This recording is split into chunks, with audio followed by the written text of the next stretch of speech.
పాప ఇంత దుర్మార్గంగా ఉంది. బహిరంగంగా ఉరిదీసే కార్యక్రమం చేయండి, బహిరంగంగా ప్రజల ముందుకు పెట్టండి. వీళ్ళు ఏం చేయాలో, రాళ్లతో కొట్టాలన్నా కర్రలతో కొట్టాలన్నా ఏం చేయాలో బయటికి తీసుకురండి. కనీసం నైతిక మద్దతు ఇవ్వరు, భౌతిక శిక్షలు ఉండే వాళ్లకు. పైనుంచి తల్లిదండ్రులు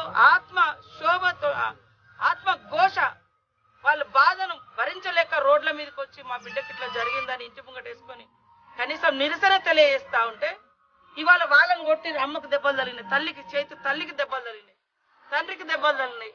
అరే మీరు ఈ 500 మంది పోలీసులను బాడీ బయటకు వచ్చేంత వరకు కూడా మీరు కనుక్కోలే.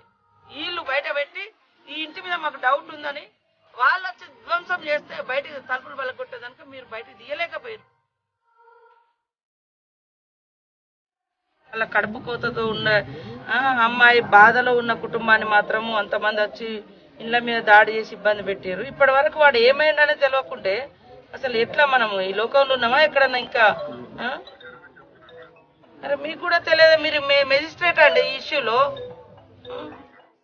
మీరు ఇది ఏమైందని ఇన్వెస్టిగేషన్ చేసి వెంటనే వాడికి ఏం పనిష్మెంట్ ఇవ్వబోతున్నారు, అసలు ఏం జరుగుతుంది?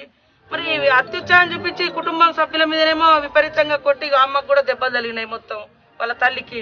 మానసికంగా వాళ్ళు ఇప్పటికే హింసకు గురైతా ఉన్నారు, మళ్ళీ ఒంటి మీద కూడా దెబ్బలు తగిలించే పరిస్థితి వస్తే ఎవరిని కొట్టాలి ఎవరిని కొట్టకూడదు అనేది కూడా స్పృహ లేకుంటే ఎట్లా మనకు?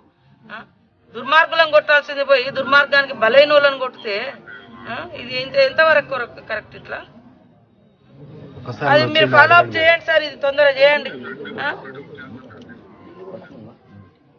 Okay okay.